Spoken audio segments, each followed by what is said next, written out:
Kita masih di surat An-Nur dan kita sudah sampai kepada ayat yang ke-23.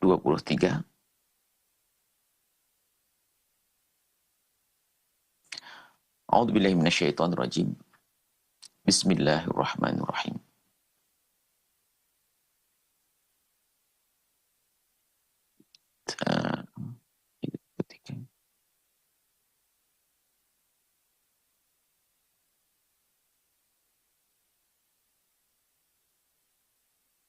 Innal ladzina yarmuna al-muhsanati al-ghafilati al-mu'minati lu'inu fid dunya wal akhirati wa lahum 'adzabun 'adzim. Mereka-mereka yang menuduh dengan kekejian. Ini ada hubungannya dengan ayat sebelumnya, dimulai dari menuduh orang mukmin, mukminah dengan zina sampai kisah tentang kerjaan orang-orang munafik yang melempar tuduhan kepada Sayyidat Aisyah radhiyallahu taala anha. Dan ayat ini turun untuk Siti Aisyah. Ayat ini turun untuk Sayyidat Aisyah. Sebagai disebut sebagai ayat yang membersihkan langsung Sayyidat Aisyah dari Allah. Dibersihkan dari tuduhan-tuduhan dari Allah subhanahu wa ta'ala.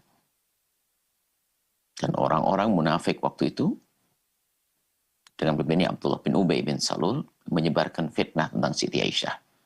Yang masyhur dalam buku sejarah juga dengan sebutan hadithul ifk, berita dusta yang disebarkan oleh kaum munafikin. Tujuannya adalah untuk menanamkan kebencian manusia, umat kepada baginda Nabi SAW dan untuk menyakiti Nabi Muhammad SAW. Yang itu semua adalah pelanggaran besar dan dosa besar dan hilangnya keimanan. Sehingga mereka-mereka ini, nah ini ayat disebutkan, innal ladzina yarmunal muhsanati, ini orang-orang yang menuduh muhsanat, wanita-wanita yang menjaga diri, wanita-wanita terhormat, wanita-wanita mulia, al-ghafilat, yang tidak terlintas atau tidak, yang tidak berpikir tentang kehinaan. Bukan wanita rendah, mohon maaf, wanita yang terhormat. Seperti yang pernah kita kisahkan tentang seorang wanita namanya Hindun waktu itu. Di saat diajak berbaiat, berjanji untuk tidak berzina, mereka heran. Lalu berkata, apakah mungkin orang seperti saya berzina? Kehormatan bagi mereka adalah sesuatu yang luar biasa. Tidak mudah dijamah oleh kaum laki-laki. Nuruti syahwat tidak. Wanita mulia semacam itu. Orang-orang seperti ini, kalau ada yang menuduh mereka dengan tuduhan zina, maka ini tuduhan adalah sebuah kekejian dan dosa besar.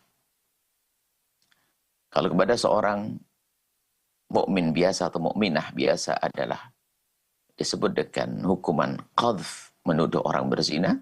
Jika tidak bisa mendatangkan 4 saksi, maka dia akan dicambuk 80 kali seperti yang sudah dijelaskan pada pertemuan yang lalu. Dan ayat ini memang turun untuk Siti Aisyah. Kemudian setelah itu ulama berbeda pendapat tentang hukumannya ini. Al-ghafilat yang mereka itu ghafil, lalai, maksudnya nggak pernah, bukan pikirannya dikotori dengan pikiran perzinaan dan tidak bersih mereka. Bahkan kalau disebut zina yang ada adalah rasa, merasa menjijikkan. Tidak. Orang-orang yang semacam ini, lah kok dituduh berzina? Bukan orang yang membiasakan dengan kerendahan, bukan. Jadi orang-orang terhormat. Al-mu'minat, mereka orang beriman, wanita beriman yang terhormat. Kemudian kok dituduh dengan berzina, maka yang menuduh ini adalah lu'inu. Terkutuklah mereka. Terjauhkan dari rahmat Allah. Hati-hati. Ingat memang ayat ini turun untuk Sayyidat Aisyah. Maka yang terkutuk pasti adalah dan pasti yang membuat fitnah, yang menyebar fitnah pada zaman Sayyidat Aisyah radhiyallahu taala anha. Dan disebutkan di sini fid dunya wal akhirati. Di dunia terkutuk dia. Sampai hari ini pun dia terhinakan. Imamnya adalah Abdullah bin Ubay bin Salul. Dan nanti di akhirat akan direndahkan lagi oleh Allah. Terkutuk. Walahum adzabun adzim, dan mereka mendapatkan siksa yang sangat besar. Ulama berbeda pendapat. Adapun yang mengatakan Siti Aisyah, termasuk disebut oleh Ibnu Katsir. Kalau yang menuduh Siti Aisyah itu, mereka dikatakan sampai hari ini, yang masih mengatakan Siti Aisyah, sampai hari ini ada sekelompok yang menuduh Siti Aisyah dengan tujuan keji, maka karena sudah dibersihkan oleh Al-Quran, maka mereka kafir. Bukan kalau menuduh orang mukmin biasa, mukminah biasa dengan tuduhan zina, mengatakan kau berzina dan sebagainya, maka dosa besar. Adalah dosa besar, terkutuk dia. Akan tapi yang menuduh Siti Aisyah adalah keluar dari iman. Kenapa? Karena beliau sudah disucikan, dibersihkan oleh Al-Quran. Kenapa kau masih menuduh? Dan hari ini ada kelompok itu. Dan mereka untuk bisa tetap terus menuduh Siti Aisyah dengan kekejian dan merendahkan Siti Aisyah dengan bermacam-macam tafsiran penakwilan tentang ayat-ayat semacam ini.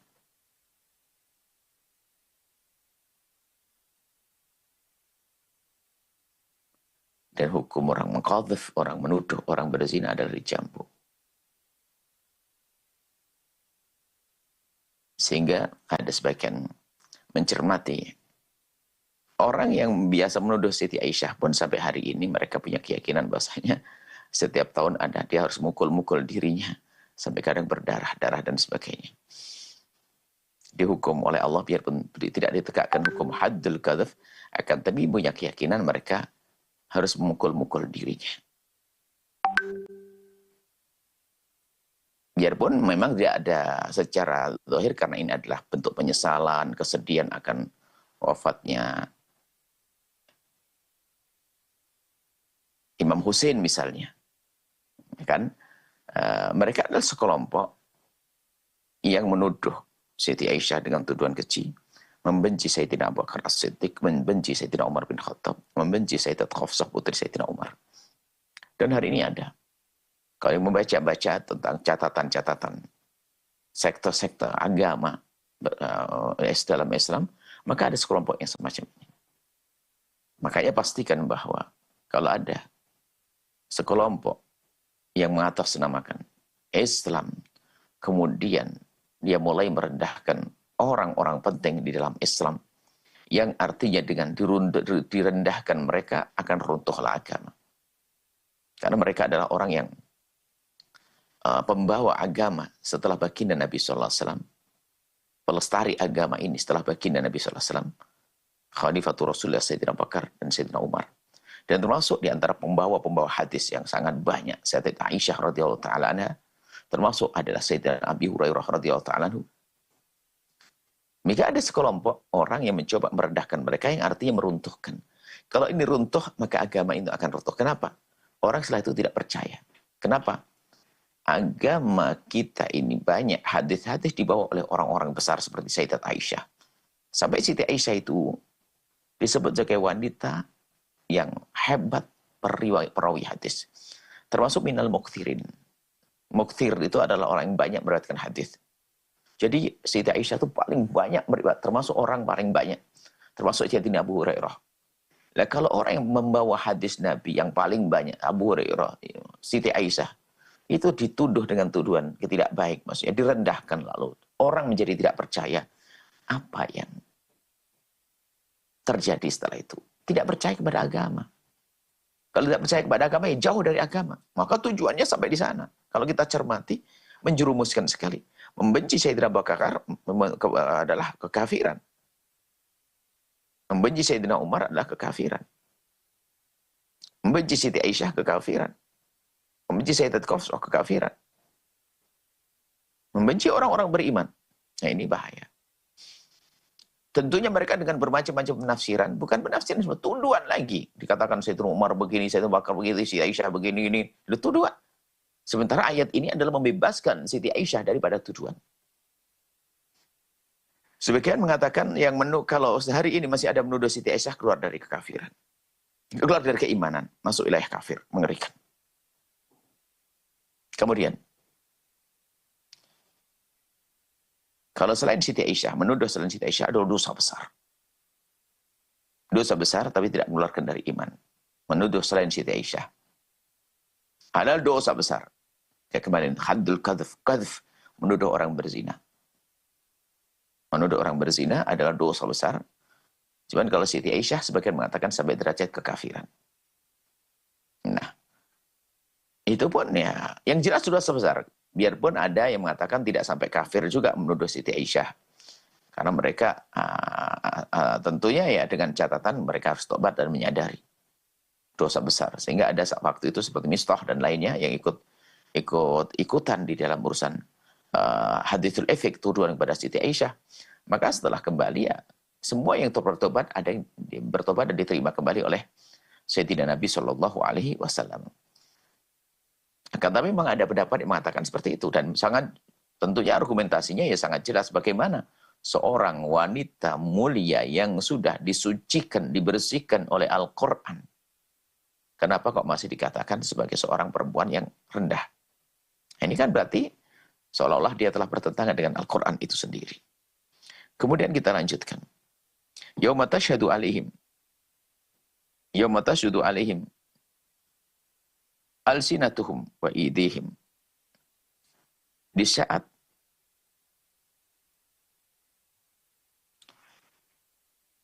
menjadi saksi bagi mereka. Alsinatuhum wa idihim. Lesan mereka dan tangan mereka.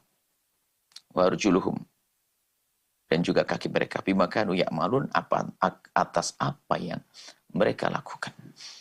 Di sini dalam menafsiri, ulama ahli tafsir menjelaskan seperti bahwasanya begini.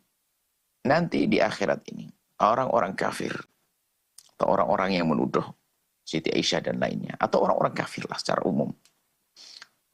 Itu nanti di saat ditunjukkan kepada mereka tentang dosa-dosa mereka, mereka ingkar dengan lisan mereka. Mereka ingkar dengan lisan mereka. Ini adalah penafsiran yang pertama. Sehingga setelah mereka ingkar dengan lisan mereka, lalu dibungkamlah lisan mereka. Ditutuplah lisan mereka.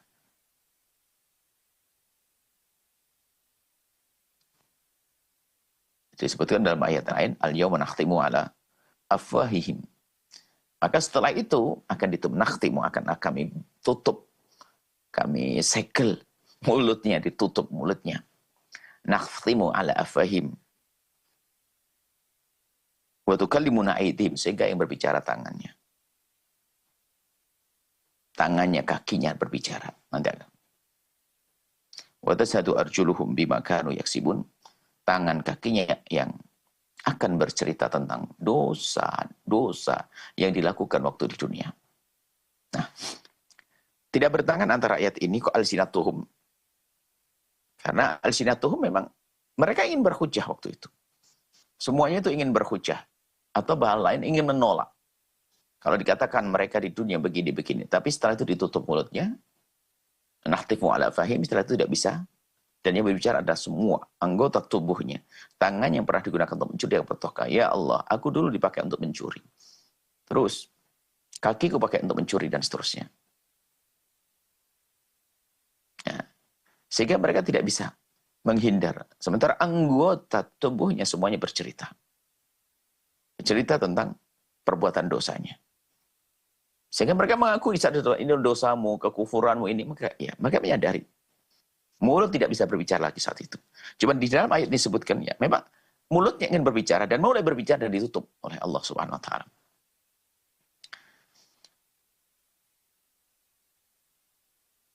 Ada sebagian menjelaskan bahwasanya mulutnya ditutup untuk berhujjah. Akan tapi mulut yang akan bercerita tentang dosa-dosa yang pernah dilakukan. Ya, ditutup untuk berhujjah. Nggak bisa. Nakhtimu ala fahim, ditutup untuk berhujjah. Nggak bisa berbohong lagi. Akan tapi mulutnya yang pernah digunakan untuk berdosa, dia akan bercerita. Ini dulu pernah digunakan untuk ngomong, untuk menfitnah. Di sini disebutkan untuk menggunjing, untuk menyebarkan fitnah. Fitnah tentang Siti Aisyah, fitnah tentang orang beriman, menuduh orang beriman dengan mulutnya. Dan penafsiran ini sebagian mengatakan ini lebih tepat karena ini ada hubungannya dengan qadhf, dengan menuduh orang-orang beriman, sehingga mulutmu yang pernah engkau gunakan untuk menuduh orang-orang yang wanita beriman dengan tuduhan di sini, mulutmu akan bercerita. Dan tidak akan bisa lari engkau. Seolah-olah begitu. Kau tidak akan lari karena mulutmu bercerita, ya, aku dulu pernah digunakan untuk menfitnah. Fulan, fulan, fulan, fulan. Kemudian, semua anggota tubuhnya akan bercerita tentang dosa-dosa yang pernah dilakukannya. Allah. Tidak akan bisa lari. Saat inilah saatnya kita harus menghindar daripada kesengsaraan di akhirat nanti. Dengan cara menjaga lidah kita. Menjaga mata kita. Menjaga tangan kita. Menjaga kaki kita semampu kita. Semampu kita. Berusaha semaksimal mungkin.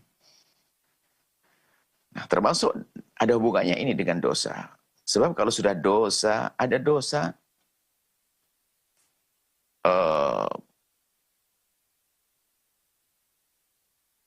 dengan mencuri, dosa dengan tangan saja. Tapi kalau ini dosa ini lengkap, naudzubillah. Kalau sudah orang urusan syahwat liar seperti ini, zina, itu dosanya lengkap, mulai dari pandangan matanya, memperdengarkan yang haram, sentuhan tangannya ke haram, sampai urusan syahwatnya kepada yang haram. Lengkap, full.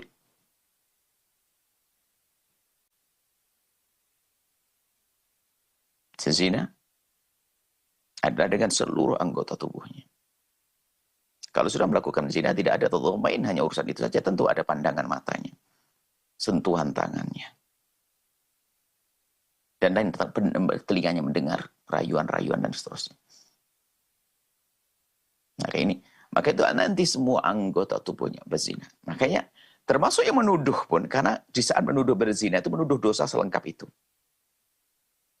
Kalau orang menuduh berzina tentu bukan masalah urusan zina, bukan hubungan laki perempuan itu saja. Jadi otomatis muqaddimat zina akan ada di dalamnya. Jadi dosa besar luar biasa.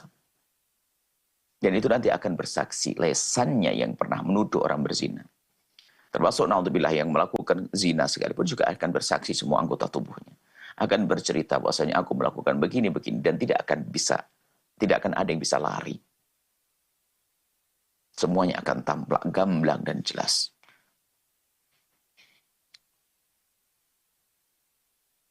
Yauma idzin yuwaffihimullahu dinahum. Di hari itu nanti, di akhirat nanti, setelah kehidupan di dunia, yuwaffihimullah. Allah akan penuhi kepada mereka. Dinahum, perhitungan dengan mereka. Jadi hari perhitungan. Jadi perhitungan yang jelas-jelas. Pasti tidak ada yang salah. Kalau kita perhitungan, perhitungan mungkin ada di akhir tahun dan sebagainya, mungkin ada salah tulis dan sebagainya. Di sini tidak ada. Tidak ada yang salah. Artinya tidak ada yang Allah salah. Tidak ada Allah salah menghukum atau mengatakan yang tidak salah jadi salah. Enggak ada. Enggak ada kalau itu. Yang ada adalah maaf Allah. Allah berikan berdoa kita, berdoa kau beriman, tiba-tiba tidak tampak lagi saat itu dosa. Kalau orang tidak bersalah lalu dihukum oleh Allah, tidak ada. Akan tetapi yang ada adalah mungkin nanti, yang ada adalah banyak, tiba-tiba orang tidak menemukan hukuman. Kenapa dimaafkan oleh Allah? Karena istighfar yang banyak waktu di dunia, tobatnya. Atau dimohon, didoakan oleh orang lain. Maka dari itu siapapun dari kita yang punya kehinaan, tanyakan kepada diri sendiri, berapa kali kita menyesali tentang dosa itu. Mungkin ada yang pernah terpeleset dalam zina, muqaddimah zina, menuduh orang dan seterusnya, menuduh orang berzina. Sebelum kita datang yauma idzin, di hari nanti. Di hari kiamat, sebelum datang ke sana. Kalau sudah datang ke sana, mengerikan. Hari ini waktunya kita tobat. Yang pernah terpeleset dalam kehinaan.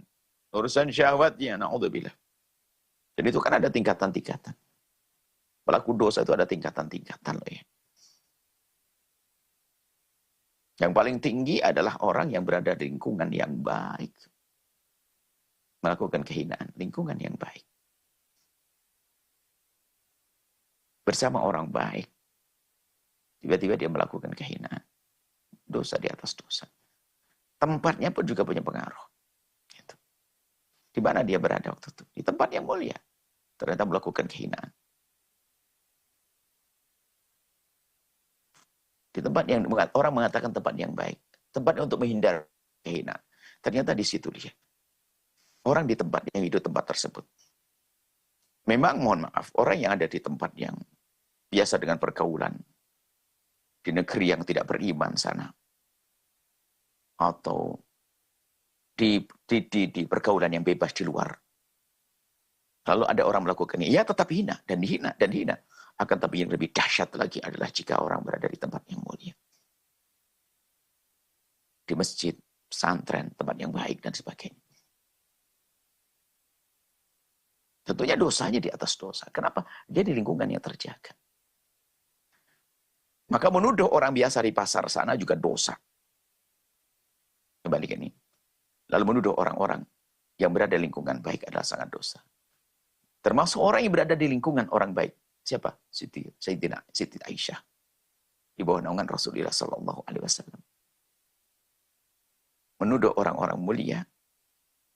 Semakin orang itu mulia, maka tuduhan kita semakin besar dosanya. Itu.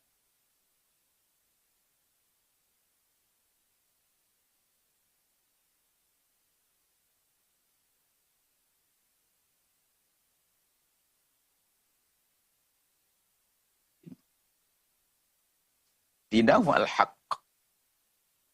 Ya, ini perhitungan mereka yang pasti benar.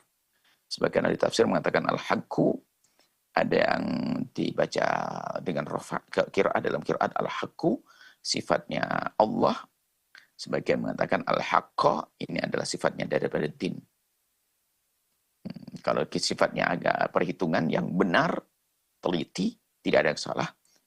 Kalau al-haqq, ya Allah yang maha benar, bahwa kebenaran yang apa yang Allah berlakukan pasti kebenaran. Wa ya'lamun anna Allah wal haqqul mubin, dan mereka mengetahui bahwasanya Allah adalah zat yang maha benar, ya. Allah yang maha benar. Maha benar. Jadi istilah al-haq, Allah membawa kebenaran yang menampakkan kebenaran. Yang menampakkan kebenaran. Mubin adalah menjelaskan antara hak dan batil. Sehingga tidak ada lagi yang samar, tidak ada lagi yang kebenaran dari Allah. Seperti kalau hadis Nabi, al-halal bayun, al-haram bayun, keharaman adalah sangat jelas. Yang menjadi tidak jelas adalah hawa nafsu kita. Bahkan mungkin orang itu sangat tidak mengerti ilmu, akan tapi hati kecilnya akan berkata, ini enak nggak sih? Sepertinya ini kok kayak nggak boleh. Belum mengetahui hukumnya, tapi hati kecilnya sudah berkata, ini tidak boleh. Dan itu Allah berikan kepada seorang hamba. Allah al-haq, al-mubin. Allah yang maha benar, yang memberikan kepada seorang hamba kesadaran untuk membedakan antara al-haqqu dan al-batil. Kebenaran dan kebatilan.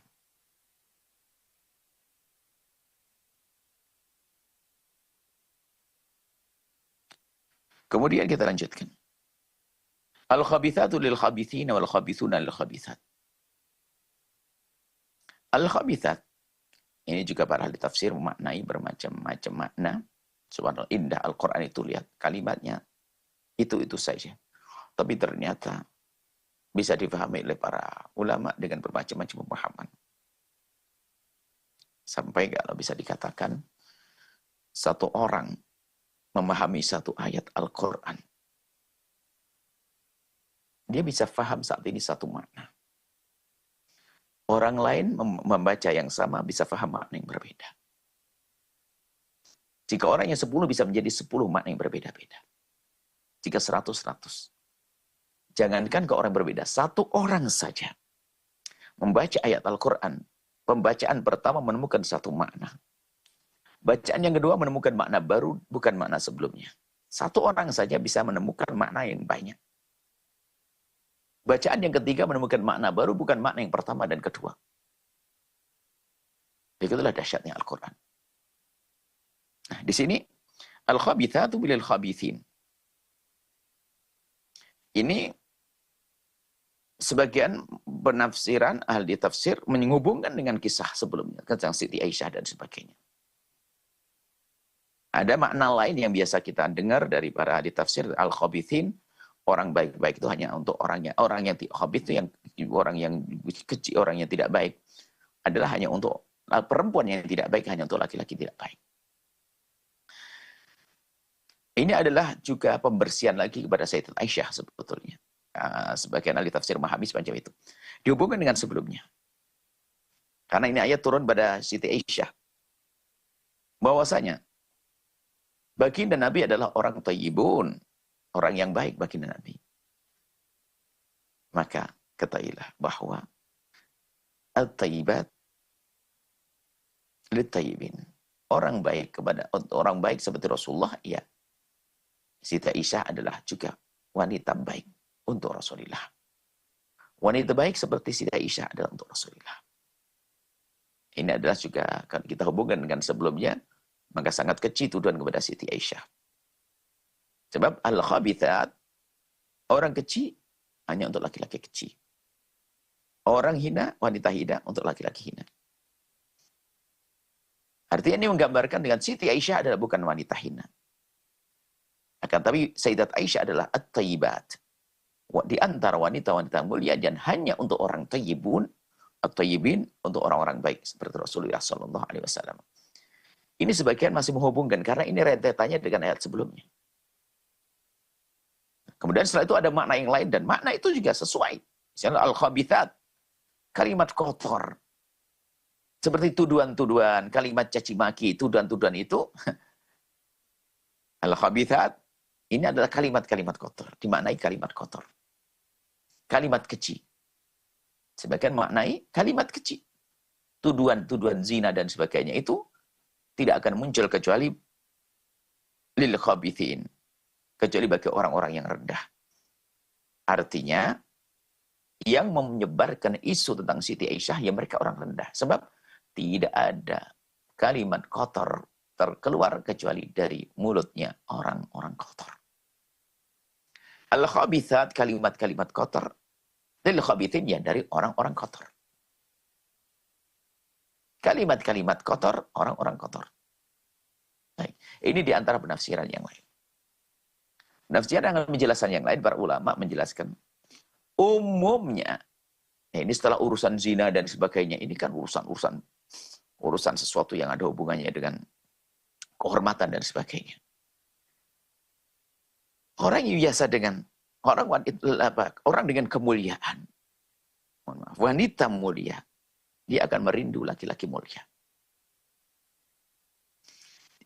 Artinya secara kebiasaan umumnya, seorang wanita yang menjaga diri, dia rindu pada laki-laki yang menjaga diri. At-thayyibun, thayyibat. Thayyibat, thayyibun. Begitu juga wanita yang menjaga kehormatannya, rindunya kepada laki-laki yang menjaga kehormatannya, kecenderungannya kepada wanita yang menjaga kehormatannya. Dan juga begitu sebaliknya, mohon maaf. Ada satu lingkungan cara hidup, kami tidak menunjuk cara hidup orang tertentu. Ada kehidupan yang sangat-sangat berat secara akhlak, secara pergaulan. Ada hidup di kalangan orang yang, mohon maaf, mungkin selama ini adalah dengan gebyar, dengan pergaulan, dengan hanya pamer kecantikan, pamer syahwat, pamer dandan dan sebagainya. Bahkan mungkin di lingkungan tersebut sudah menjadi kebiasaan atau menjadi biasa jika terjadi sesuatu, mohon maaf, ketidakbaikan, zina dan sebagainya. Satu profesi barangkali. Profesi ini memang bukan zina profesinya.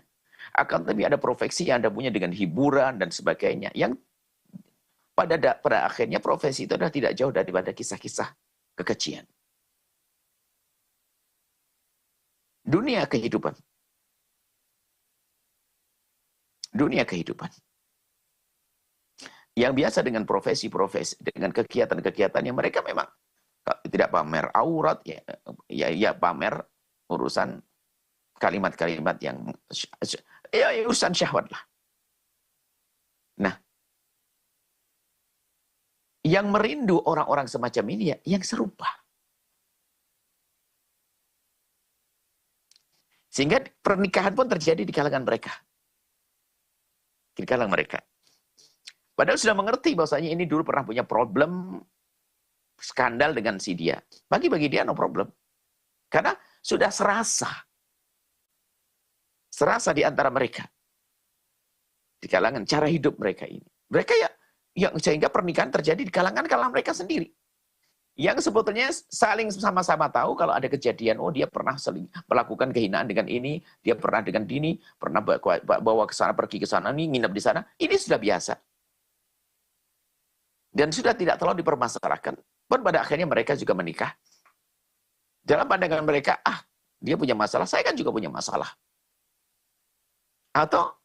Dan memang kehidupan saya semacam ini. Kalau dia bikin masalah, saya juga. Saya menikah saja dengan dia, urusan kesenangan saya lanjut di luar itu semuanya. Ya ini, sebagian menafsiri adalah wanita-wanita yang biasa dengan kekercian, itu selera hidupnya adalah juga laki-laki yang biasa dengan kekejian. Laki-laki yang biasa dengan kekejian, maka seleranya juga wanita yang dengan kekejian. Umumnya. Sehingga terjadi di kalangan mereka, sehingga mungkin menikah. Seorang laki-laki menikah dengan wanita yang juga punya prakisah kekejian. Dan bagi dia biasa. Akan tapi bagi orang yang punya nilai di dalam hatinya kebaikan, ya nggak bisa dong. Masa aku menikah dengan laki-laki seperti itu? Dia biasa dengan perempuan yang bukan mahram, apalagi pernah nginap di hotel, tidur bersama dan sebagainya. Hati kecilnya nggak akan mau. Ya, itu bukan bagian, bukan level saya dong. Artinya saya nggak akan tertarik seharusnya. Level artinya level maksudnya. Bukan pilihan saya dong. Kalau level itu kan di hadapan Allah, level sejati itu. Bisa saja orang pelaku dosa hari ini tobat loh ya. Ada orang dosa hari ini dengan zinanya, dengan kekejian, tapi Allah, kemudian dia bertobat, Allah mampu dia. Akan tapi ini adalah sebuah contoh, al-khabithat lil-khabithin. Orang yang biasa dengan kehinaan, perempuan dengan kehinaan. Tidak peduli laki-laki, yang penting mungkin hanya saya pikir kemasyhuran dia, ketenaran dia, nama besarnya dia. Urusan dia pernah dengan berzina dan sebagainya, nggak penting bagi saya, kan? Nah, tidak penting, yang penting saya mendapatkan dia. Prestis, sebuah nama, kebesaran, orang terkenal. Nggak peduli lagi tentang urusan kesolehan. Ini menggambarkan tentang al-khabithin lil-khabithat. Al-khabithat lil-khabithin. Orang biasa dengan kekejian ya dengan kekejian. Umumnya semacam itu. Umumnya semacam itu. Sehingga yang dicari adalah bukan kebahagiaan, ini sebuah nama saja. Wah, aku menikah dengan dia, terkenal dia. Dia orang sangat terkenal. Biarpun dengan kekejiannya ditutup dengan hubbus syuhrahnya, cinta ketenaran, cinta keterkenalan. Nah, ini makna lain daripada al-khabithatul khabithin. Wanita-wanita yang biasa dengan kekejian, seleranya adalah laki-laki yang biasa dengan kekejian. Bukan wanita jelek lalu harus dapat laki-laki jelek, tidak begitu. Wanita yang biasa dengan kekotoran, kekejian, dia bisa mendapatkan laki-laki yang baik. Tentunya apa? Ya dengan kesadaran. Dia berbenah, bertobat. Ata ibu minadzambi kama la dzambalah. Bahkan bisa dikatakan, jika ada seorang laki-laki yang biasa dengan ketidakbaikan.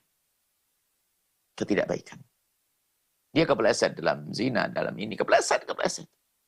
Tapi setelah itu, dia rindu untuk mendapatkan wanita mulia. Maka sebetulnya, kerinduannya untuk mendapatkan wanita mulia itu langkah tobat sebetulnya. Langkah mulia. Tapi dengan catatan, betul dari hatinya saya ingin mulia dengan dia. Bukan untuk menodai bukan untuk merusak orang-orang baik. Dan kita menemukan ada orang dengan penyesalannya, lalu dia ingin mendapatkan wanita yang baik. Dia berkata, saya laki-laki tidak baik, Bu ya. Tapi apakah tidak boleh saya untuk mendapatkan wanita yang baik? Nah, kalau sudah ngomong begitu, dia adalah alamat menuju tobat. Yang menjadi masalah adalah ingin seorang laki-laki yang dengan kehinaannya ingin menjadikan korban kehinaan. Nah, itu rendah. Ada seorang wanita yang memang dia biasa dan pernah kepleset dalam kehinaan. Dia mengatakan dirinya adalah hina. Saya tidak pantas mendapatkan laki-laki baik. Tapi apakah tidak boleh saya mendapatkan laki-laki baik? Kami sampaikan bahwasanya kesadaranmu kalau betul dan kamu menghindar daripada, setelah itu tobat, pengampunan dari Allah akan Allah berikan. Dan setelah itu kalau orang bertobat kan seperti orang tidak pernah punya dosa. Dia berhak mendapatkan laki-laki baik. Bahkan kerinduanmu untuk mendapatkan laki-laki baik itu adalah langkah tobatmu. Langkah awal tobatmu. Bukan tadi. Biasanya seleranya nggak berkira. Yang penting saya mendapatkan laki-laki yang dengan nama besar, terkenal, ya, masyhur, viral, dan seterusnya.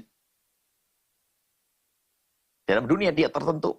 Dunia hiburan kayak atau apa yang lainnya. Dia nggak peduli. Kekagumannya adalah tidak ada hubungannya dengan Allah dan Rasulnya. Nah, ini al-khabithat lil-khabithin. Wal-khabithun lil-khabithat. Wat-tayyibatu lit-tayyibin. Sahabat thayyibat, kalau kita hubungkan dengan penafsiran pertama sama. Kalimat-kalimat yang baik itu biasanya hanya keluar dari orang-orang baik. Kurang lebih seperti itu kalau kita kembalikan kepada beberapa macam penafsiran. Jadi kalau orang baik-baik biasanya kalimatnya damai, indah, sejuk, kemudian membuat orang enak, nyaman, dan seterusnya. Thayyibat, kalimat baik. Hanya dimiliki oleh at-tayyibun. Ini sebagian penafsiran yang diadakan para ulama. Kemudian yang lain sama. Orang-orang laki-laki baik biasanya rindunya adalah untuk mendapatkan wanita baik. Dan kalau kita kembalikan pada rentetan ayat sebelumnya adalah Sayyidina Nabi. Orang mulia. Paling mulia yang manusia tentu. Yang dirindu Nabi adalah juga orang mulia. Sayyidat Aisyah. Sayyidat Aisyah adalah wanita mulia untuk orang mulia Sayyidina Nabi SAW. Kalau kita hubungkan dengan ayat sebelumnya. Wattayyibun lit-tayyibat. Ulaika mubarra'una mimma yaquluna. Ini memang mengarah kepada Siti Aisyah. Ulaika mubarra'una. Mereka terbebaskan. Mimma yaqulun daripada tuduhan-tuduhan. Dan ini juga para ulama menafsiri Siti Aisyah sendiri yang dituduh dengan tuduhan kekejian ternyata dibebaskan oleh Allah. Dari tuduhan itu Al-Quran turun untuk bersihkan Siti Aisyah. Akan tapi karena al-ibrah bi umumil lafzi la bi khususis sababi, yang dianggap ayat Al-Quran itu adalah umumnya lafaz, bukan khusus sebab nuzulnya. Turunnya ayat untuk siapa saja. Bukan itu. Turunnya ayat ya untuk siapa, akan tapi karena lafaznya umum menjangkau siapa saja. Ayat turun untuk Siti Aisyah, tapi ini bisa diberlakukan kepada selain Siti Aisyah. Artinya banyak di sana mubarraun. Ada orang-orang baik yang dituduh dengan tuduhan keji, mereka adalah orang terbebaskan. Sebetulnya mereka adalah orang disucikan, dibersihkan, hanya fitnah, tuduhan. Artinya apa? Kerjaan kayak Abdullah bin Ubay bin Salul sampai hari ini juga ada. Menuduh orang beriman, menyebarkan informasi-informasi yang sumbang atau yang negatif tentang seseorang hanya dengan kebenciannya dan seterusnya. Dan kebencian ini bermacam, kebencian dengan Islam misalnya. Sehingga mencoba mengorek-korek, mencari-cari kesalahan umat Islam atau wanita muslimah. Bahkan hingga rela menempelkan satu kekejian yang tidak pernah terjadi. Inilah yang disebutkan. Padahal mereka mubarraun, mereka terbebas. Mereka terbebas. Mereka tidak melakukan itu kehinaan, kekejian, tapi difitnah. Maka berhati-hatilah dengan fitnah. Nah, orang-orang termasuk lahum maghfiratu wa rizqun karim. Ini juga penafsiran ini subhanallah. Sebagian menghubungkan ini masih dengan Siti Aisyah. Lahum maghfiratun. Kalimatnya apa kejadiannya untuk Siti Aisyah. Mestikan laha gitu. Akan tapi karena ayat ini nanti akan berlaku kepada siapapun sampai akhir zaman yang punya permasalahan seperti permasalahan kekejian yang dituduhkan kepadanya seperti pada Siti Aisyah, sementara Siti Aisyah adalah tidak pernah melakukan itu semuanya, berarti yang menuduh ini adalah orang-orang yang terkutuk. Kemudian Siti Aisyah pun setelah itu dibebaskan. Artinya setelah Siti Aisyah juga ada, karena sifatnya ayat ini diumumkan. Artinya nanti ada wanita yang dihinakan, direndahkan, difitnah, dituduh dengan tuduhan kekejian. Akan tapi mereka sebetulnya tidak melakukan. Yang penting kan itu, yang penting saya tidak melakukan. Selesai. Kalaupun ada, segera, ya, kalau ada, ya, orang hari ini, segera kembali kepada Allah. Agar menjadi tuduhan tersebut menjadi tuduhan yang tidak sebenarnya. Nah, orang-orang yang biasa dituduh, sementara mereka wanita mulia, wanita terjaga dituduh, maka tuduhan ini mengangkat derajat mereka. Kalau ayat ini sebagian menghubungkan dengan Siti Aisyah. Ini adalah gambaran tentang Siti Aisyah. Siti Aisyah adalah orang yang dibebaskan dari Allah. Dibebaskan oleh Allah dari tuduhan-tuduhan keji. Artinya Siti Aisyah tidak ada kesalahan. Pun demikian lihat disebutkan Allah juga mengampuninya. Kemudian setelah itu Allah memberikan rizkun karim. Rizki atau kenikmatan dari zat yang maha pemurah Allah Jalla Jalaluh, yaitu surga. Sebagian langsung tutup poin nafsiri inilah rentetan tentang Siti Aisyah yang dibebaskan, disanjung oleh Allah, dimuliakan, dan Siti Aisyah adalah ahli surga. Kemudian setelah itu kita umumkan ayat ini kepada siapapun hamba Allah yang dituduh, selagi dia adalah orang menjaga diri, tidak usah khawatir. Allah ampuni, angkat derajat, dan tempatnya di surga nanti. Maka hati-hatilah yang biasa dengan tuduhan. Kalau yang biasa dengan tuduhan tadi menyeramkan, akan dikutuk di dunia dan di akhirat. Sampai di sini insya Allah kita lanjutkan pada pertemuan yang akan datang. Mari kita koreksi diri kita sendiri. Jangan biasa mengeluarkan kalimat-kalimat yang isinya adalah tuduhan-tuduhan kekejian, kehinaan kepada saudara-saudari kita. Apalagi tuduhan zina. Begitu mudah hari ini mengatakan, oh dia selingkuh, dia selingkuh. Ulang kalimat diucapkan. Harus mendatangkan 4 saksi, kalau tidak dicambuk. Dan dia akan terkutuk di dunia dan di akhirat. Hukumannya di dunia dan di akhirat akan didapatkannya. Dan siapapun yang saat ini adalah mungkin. Tadi disebutkan orang-orang baik hanya mendapatkan wanita baik mendapatkan laki-laki baik. Maka mungkin ada di antara kita yang saat ini dalam kekejian, ketidakbaikan. Allah Maha Pemurah, Allah Maha Kasih. Bergegaslah, wasari'u ila maghfiratin min rabbikum wa jannatin 'arduhas samawati wal ardu 'iddat lil muttaqin. Bergegaslah Anda yang berdosa, pendosa, yang dengan kehinaan. Bergegaslah dengan pengampunan kepada Allah. Pengampunan Allah dan surga Allah. Menujulah surga Allah. Tentunya dengan kebaikan. Yang bergegas menuju surga Allah ternyata bukan saja alladzina yunfikuna fis sarai wad dharra'i wal kadhimina al-ghaidha wal 'afina 'anil nasi wallahu yuhibbul muhsinin. Bukan orang berbuat baik saja. Ternyata ayat selanjutnya bunyi walladzina idza fa'alu fahishatan aw dhalamu anfusahum dzakarullah. Ternyata yang disanjung oleh Allah menjadi ahli surga, ada di antara mereka ini ada orang yang biasa, yang pernah melakukan kekejian, kehinaan, akan tapi segera ingat Allah. Lah ingatnya ini segera, gak usah nanti. Dzakarullah, gak usah nunggu nanti dicambuk, nunggu kepergok, nunggu bukan. Dzakarullah, bergegas. Saya salah, saya keji, saya hina. Tobatnya nunggu kepergok. Nunggu ketahuan. Bahkan ketahuan pun kadang tidak segera menyadari. Nggak tampak penyesalan. Kadang masih berkomunikasi dengan yang menjadikan dirinya hina. Nah ini kan bahaya sekali. Seperti itu. Sementara ayo hari ini. Mungkin kita manusia ada yang kepleset. Tapi segera bergegaslah. Tidak usah nunggu esok hari. Bergegaslah. Wasari'u Al-Quran. Wasari'u bergegas. Dzakarullah ini segera mengingat Allah. Dan mohon ampun kepada Allah. Dan dia tahu bahwasanya mengampuni hanya Allah. Nah ini. Siapa yang. Sehingga. Surat Nur ini memang betul-betul. An-Nur ini pembersih. Kalau orang faham ayat-ayat ini. Pembersih. Yang keji pun bisa menjadi bersih setelah hari ini. Dan orang bertobat dari dosa seperti orang yang tidak pernah punya dosa. Selesai, indah. Dengan catatan. Segera Anda menyadari. Itu kekejian. Itu kehinaan, zina, komunikasi dengan lawan jenis yang menggantikan syahwat. Jangan main-main, jangan guyonan. Kalau sudah terjerumuskan, karena biasa mengentengkan Allah kan. Dosa-dosa kecil, mengentengkan Allah. Merendahkan. Tidak menghargai Allah. Dan bisa dijerumuskan. Tiba-tiba melakukan yang gede tanpa ia sadari. Na'udzubillah. Maka bergegaslah menuju kepada Allah. Wasari'u ila maghfiratin min rabbikum. Semoga Allah mengangkat derajat kita semuanya. Yang terjaga, semoga tetap terjaga.